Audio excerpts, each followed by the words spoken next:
quisiera empezar por lo siguiente. Tenemos que poner esto en un contexto mucho más amplio y es, el mundo estaba advertido sobre esta situación. Esta advertencia no es nueva, esta no es una advertencia de hace un año, hace dos. Llevábamos ya más de una década con esta advertencia de una posible pandemia derivada de un virus respiratorio agudo.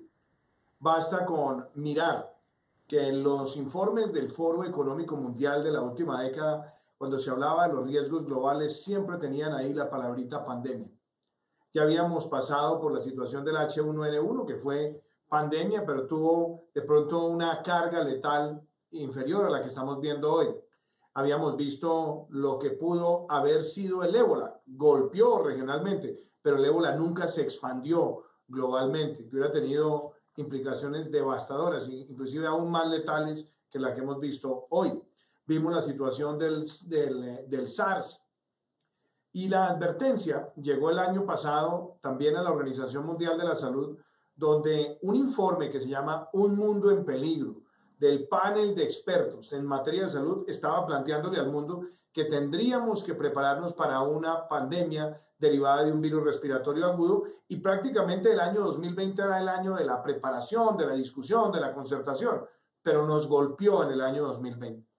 Entonces, lo primero que yo quiero empezar por decir es, esta advertencia ha estado ahí y esas advertencias son reales, pero nunca hubo una discusión sustancial sobre el nivel de coordinación de todos los países para enfrentar hipotéticamente una circunstancia como esta. Ya sabemos, ya la vivimos, la estamos viviendo, que frente a esto tenemos que mejorar los mecanismos de coordinación, preparación y atención de carácter multilateral. Lo segundo es que yo creo que en los primeros meses de la pandemia sí se vio una crisis de multilateralismo en la respuesta ordenada y articulada de los países.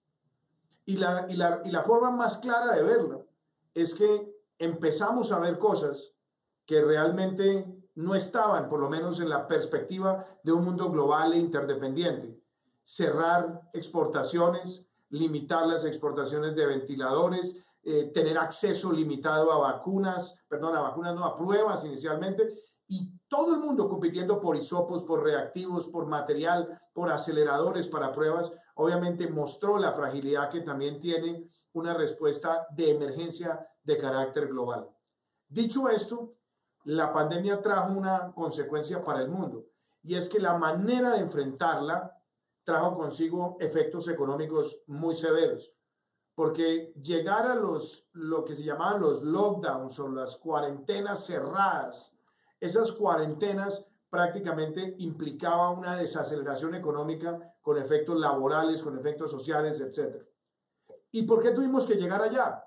Porque si el mundo hubiera estado preparado con antelación en las unidades de cuidado intensivo, en los mecanismos de control, en los mecanismos de monitoreo epidemiológico y en materia de infectología, seguramente esos lockdowns no hubieran ocurrido, por lo menos no en la proporción que se conoce hoy. Y yo creo que eso también nos lleva a otro tema. En la pandemia tuvo en los primeros meses que confrontar también la pandemia de la demagogia y del populismo, que decía que había un dilema entre la protección de la salud y la vida y la protección del desarrollo económico y social, y ese dilema no existe.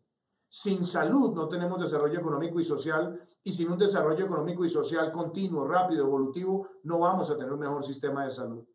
Entonces, con esos elementos, Carmen, yo creo que hay que mirar hacia América Latina y hay que mirar hacia lo que trae esta pandemia. Esta pandemia nos pasa cuentas de cobro a las sociedades que tenemos mayor interacción, donde tenemos mayor proximidad física, donde tenemos además algún nivel de festividad en nuestra cultura. Y obviamente tener que adaptar nuestros países a estas circunstancias ha sido el reto más grande.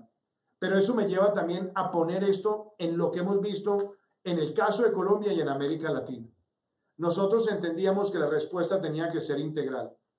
¿Qué se logró? Uno, duplicar las unidades de cuidado intensivo. Ya teníamos en Colombia 5.300, hoy tenemos 11.700 unidades de cuidado intensivo. Pero esa expansión, ¿por qué se hizo necesaria? Porque en la medida que vamos haciendo reactivación segura y estamos volviendo a la cotidianidad, pero al mismo tiempo viviendo en la pandemia, tenemos que atender las patologías regulares de siempre y las patologías derivadas del COVID. Y las patologías regulares siempre han llevado a niveles de utilización de las unidades de cuidado intensivo superiores al 80 y 90%. Nadie, ninguno de nosotros se preocupaba por eso antes de la pandemia, pero lo cierto es que en la gran mayoría de ciudades y países de América Latina, las unidades de cuidado intensivo se diseñan, se estructuran, se ponen en marcha para ser utilizadas. Pero al llegar una patología que aceleradamente puede llevar a la gente a las unidades de cuidado intensivo, implicaba tener que duplicarlas. Lo logramos. La segunda, tener una capacidad rápida de hacer pruebas, porque ese también sigue siendo el reto en la región. Tenemos países muy grandes que están haciendo muy pocas pruebas y eso lleva a que tengamos el virus relativamente escondido en su circulación. Entonces, llegar a aumentar esa capacidad de pruebas, muy importante. Nosotros hicimos un ejercicio donde teníamos un laboratorio al comienzo, hoy tenemos 130 laboratorios como mínimo en el país, estamos teniendo capacidad de procesar cerca de 100,000 pruebas diarias y le incorporamos a eso una estrategia que es pruebas, rastreo, aislamiento selectivo. Y eso nos permite a nosotros dar los pasos de reactivación segura. El tercer punto, que es también un reto muy grande, la disciplina ciudadana. El uso del tapabocas, el distanciamiento físico, los protocolos de bioseguridad y no aglomerarse. Esa es la pauta para la reactivación segura. El virus no se ha ido y no se va a ir en el año 2021. Vamos a empezar la vacunación masiva en los países, pero tenemos claro que aún avanzando la vacunación masiva, no tendremos en este momento, en el año 2021, una especie de lo que llaman la inmunidad de rebaño consolidada. ¿Por qué? Porque necesitamos el proceso de universalización. Entonces, no se puede bajar la guardia, hay que avanzar con la vacunación y seguir con los protocolos. Y algo que fue muy importante, cómo evitar los retrocesos sociales, que lo planteaba ahora también Alicia y lo planteaba también Akin y el doctor López Calva y también lo mencionaba el profesor Fukuyama.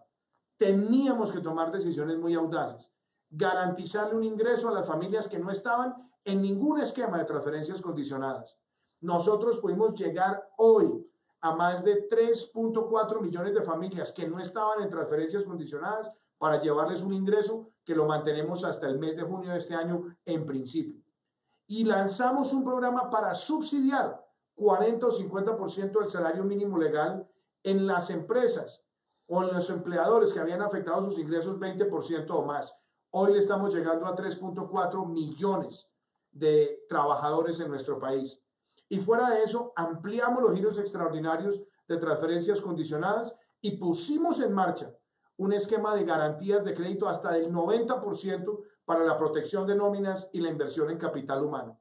Eso que nos ha permitido que paulatinamente estemos llegando prácticamente a niveles de empleo prepandemia, de desempleo prepandemia, que lo estamos viendo ahora, esperamos que salgan las cifras de diciembre del año pasado y eso nos pone a nosotros por lo menos en un horizonte de optimismo para el año 2021. Pero ese optimismo hay que manejarlo en la medida en que no se baje la guardia en el comportamiento ciudadano. Porque si se baja la guardia, inmediatamente empieza la presión sobre las UCIs, aumenta la mortalidad. Entonces hay que llevar esa reactivación con un criterio de cultura ciudadana muy rápido. Y voy a hacer referencia a otros temas que aquí se plantearon frente al presente y el futuro, Carmen. Yo creo que hay unos aspectos que son oportunidades en la pandemia. Nosotros no hemos retrocedido en lo social. Hemos avanzado en la cobertura de educación, en la cobertura de salud, avanzado también en los programas de vivienda. Hoy puedo decirles a ustedes que el año 2020, el año de la pandemia, fue el mejor año en las ventas de vivienda históricamente en Colombia y llegando a la población más vulnerable. Pusimos en marcha la construcción de proyectos de infraestructura. Lanzamos el más agresivo programa de energías renovables. Año 2020, el año de la transformación de las energías renovables en Colombia. Año 2020, el año de la aceleración de los proyectos de infraestructura que llevan empleo también a la sociedad. Y puedo decirlo también con lo que planteaba Alicia, el déficit en materia de conectividad. Nosotros en el año 2020 pusimos en marcha el más ambicioso programa de conectividad en la historia de nuestro país, que nos va a llevar a 70% de cobertura en el año 2022 con internet de alta velocidad. Pusimos en marcha llegar a 15,000 poblados que son dispersos de nuestro país y llegar también con la conectividad y con el hardware para los estudiantes, pero pusimos en marcha la formación de 100.000 programadores en nuestro país para tenerlos listos en agosto del año 2022. Y claro, estamos viendo avances en FinTech, estamos viendo avances en GovTech, en consultas médicas. Pasamos de los miles a los millones de personas que están acudiendo a la telemedicina. Y todo esto tiene que ver con desarrollo humano, en evitar un retroceso significativo y seguir con la Agenda 2030. Y cierro con esto, Carmen. Aquí no se trata de volver a donde estábamos, sino de salir de aquí mejores.